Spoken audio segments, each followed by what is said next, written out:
ఈరోజు నీకు ఒక వన్ వర్డ్ ఆన్సర్స్ అంటారు కదా, అలాగా వన్ వర్డ్ ఆన్సర్స్ లాగా ఈ బైబిల్ అంతటిని ఒక్క మాటలో నీకు చెప్పాలని ఆశపడుతున్నా. ఇదొక్కటి కనుక నీకు అర్థమైతే ఇలా ఉంటావు. ఆమేన్. చూడండి, ఆదాము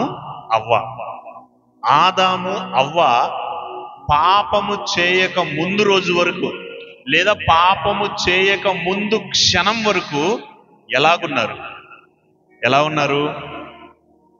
దేవుని యొక్క మహిమతో నింపబడి ఉన్నారు. దేవుని యొక్క జీవమును కలిగి ఉన్నారు. దేవుని యొక్క శక్తిని కలిగి ఉన్నారు. మహిమతో నింపబడటం అంటే దేవుడు ఏ మహిమతో ఉన్నాడో అదే మహిమను వాళ్ళు ధరించుకొని ఉన్నారు. హల్లెలూయా. ఏ వెలుగునైతే దేవుడు ఆ వెలుగుతో వాళ్ళు నింపబడి ఉన్నారు. హల్లెలూయా. ఏ అధికారము దేవుడు కలిగి ఉన్నాడో అదే అధికారం వాళ్ళు కలిగి ఉన్నారు. అవునా? ఇట్రా అని పిలిచి నీ పేరు ఒంటె ఎల్లు అన్నాడు. సింహాలు పులులు పక్కన కూర్చొని గమ్ము కూర్చున్నాయి. ప్రతిదీ ఏం చేస్తున్నాయి? అవి భయంకరమైనటువంటి క్రూర మృగాలైనప్పటికీ లోబడి ఉన్నాయి. హల్లెలూయా. దేనిని బట్టి? అర్థమైంది కదా? అంటే ఆ ముందు రోజు వరకు,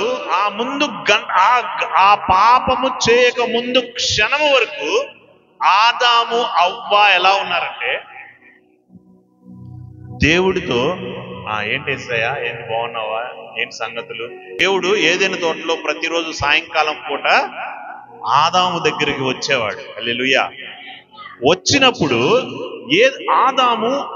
దేవుడు ముచ్చటించుకునేవాడు. అంటే అర్థం డైరెక్ట్ యాక్సెస్. నీ దేవునితో నువ్వు ముఖాముఖిగా మాట్లాడుకోవటం. నీవు దేవునితో పిలిస్తే ఆయన పలుకుతున్నాడు, నువ్వు మాట్లాడితే ఆయన వినపడుతున్నా, ఆయన మాట్లాడేది నీకు వినపడుతుంది. హల్లెలూయా. ఎలా ఉందనంటే భూమిని విస్తరించండి, అభివృద్ధి చెందండి, భూమిని ఏలండి. హల్లెలూయా. ఈ అధికారం ఇచ్చిన దాన్ని బట్టి ఎలాగున్నారంటే ఆకలి, కన్నీరు, దుఃఖము, బాధ, అనారోగ్యం, అప్పు, అసూయ, కోపము, ద్వేషము, పగ. హల్లెలూయా. ఇవేమీ లేవు. ఉన్నాయా? ఎలా ఉన్నారంటే దేవుడు చిన్న దేవుడు. ఆమేన్. అలా ఉన్నారు. హల్లెలూయా. దీనిని పాపము చేసిన పాపము వలన వచ్చు జీతము, ఈ పాపము చేయుట ఆజ్ఞ అతిక్రమమే. దేవుడు ఏమైతే ఆజ్ఞ ఇచ్చాడో ఆ ఆజ్ఞను ఏం చేశారు? వీళ్ళు అతిక్రమించడం ద్వారా, వీరికి వచ్చిన పాపము ద్వారా వీరేం చేశారు? ఆశీర్వాదాన్ని, మహిమని, శక్తిని, అధికారాన్ని, సమృద్ధైన జీవాన్ని, హల్లెలూయా, కష్టించి, దున్ని, శ్రమించి, చెమట చిందించి వారి యొక్క ఆహారం తినటం వారు ప్రారంభించారు. ఆమేన్. ఇప్పుడు ఒక్క వర్డ్లో నేను ఇదంతా చెప్పేది అంటే సిలువ మరణము ద్వారా యేసు ప్రభు వారు సిలువలో మరణించి పునరుద్ధానుడై తిరిగి లేవటము ద్వారా, చూడండి, ఇక్కడ ఏదైనా తోటలో ఆదాము పాపం చేయక ముందు క్షణము ఇక్కడ అనుకోండి. ఓకే, ఇదంతా యేసు ప్రభు వారు ఏదైనా కనబడుతుందా? ఇక్కడి నుంచి ఈ చివరి వరకు ఏమైందంటే నీవు యేసు ప్రభువు రాకడ వచ్చి సిలువ వరకు, ఇక్కడ ఆయన సిలువ మరణం పొంది పునరుద్ధానుడై తిరిగి లేచాడు. ఆమేన్.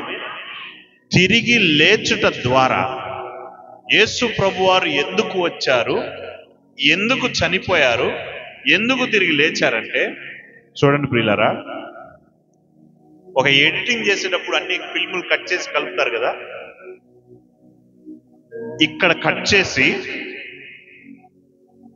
ఏదేను తోటలో పాపం చేయక ముందు రోజు ఇక్కడ కట్ చేసి దీన్ని తీసుకెళ్లి దీనికి కలిపేశాడు. హల్లెలూయా. అంటే నీవు పాపము ద్వారా వచ్చు జీతం మరణం. నీవు ఏదైతే ఈరోజు యేసు ప్రభువారు శిలువ మరణం ద్వారా నీకేమిచ్చాడంటే, ఆదాము పాపము చేయక ముందు వరకు ఏ లైఫ్ స్టైల్ ఉన్నాడో ఆ లైఫ్ స్టైల్ ఇచ్చాడు.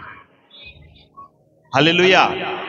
ఇప్పుడు నువ్వు శిలువ మరణం పొంది పునరుద్ధానుడై లేచిన తర్వాత ఏమయ్యా అంటే, నీ పితరుల శాపము, నీ శాపము, నీ పాపము, నీ మీదదున్నది ప్రతిదానిని, నీకు ఏదైతే రోగము, అనారోగ్యము, బలహీనత, అప్పు, అన్నిటిని ఏం చేశాడు, నీకు సమాధానం లేకపోవటము, ప్రతిదాన్ని ఏం చేశాడంటే సిలువలో ఆయన దారిద్రుడిగా మారింది. ఎందుకంటే నిన్ను ధనవంతుడు చేయడానికి.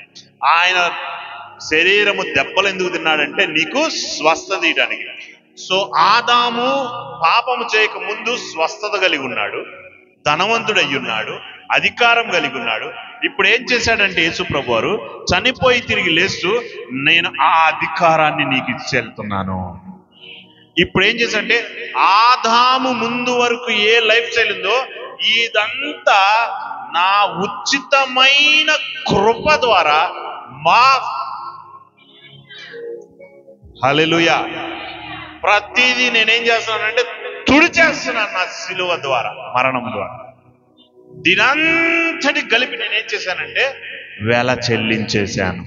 ఇప్పుడు ఏం కావాలంటే మీకు, నాలో నన్ను విశ్వసించి నాలో నిలిచి ఉండండి.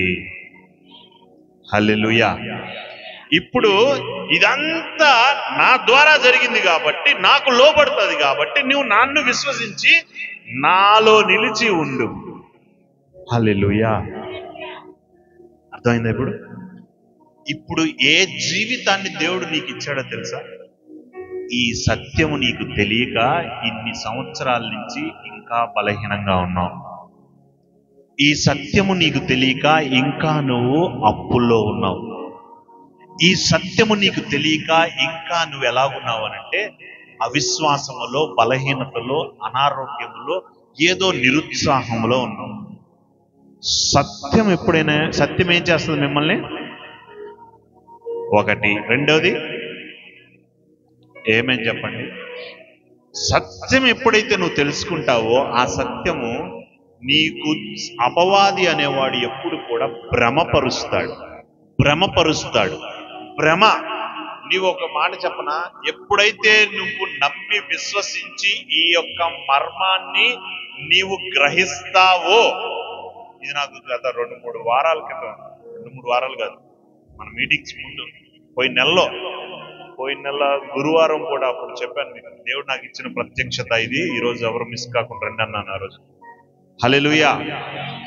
ఆ రోజు చెప్పిన మాట, దేవుడు ఈరోజు శిలువ మరణం ద్వారా నీకు అది వచ్చింది, శిలువ మరణం ద్వారా పాపం పోయింది కాదు. అసలు దేవుడు ఎలా చూస్తున్నాడంటే, నువ్వు ఎప్పుడు ఆయన దృష్టిలో కింగే, ఎప్పుడు రాజు బిడ్డలు రాజులే. ఆమేన్. నువ్వు రాజుగా ఉండాలనుకుంటున్నాడు, రాజుగానే నిన్ను చూస్తున్నాడు. ఆమేన్ చెప్పండి.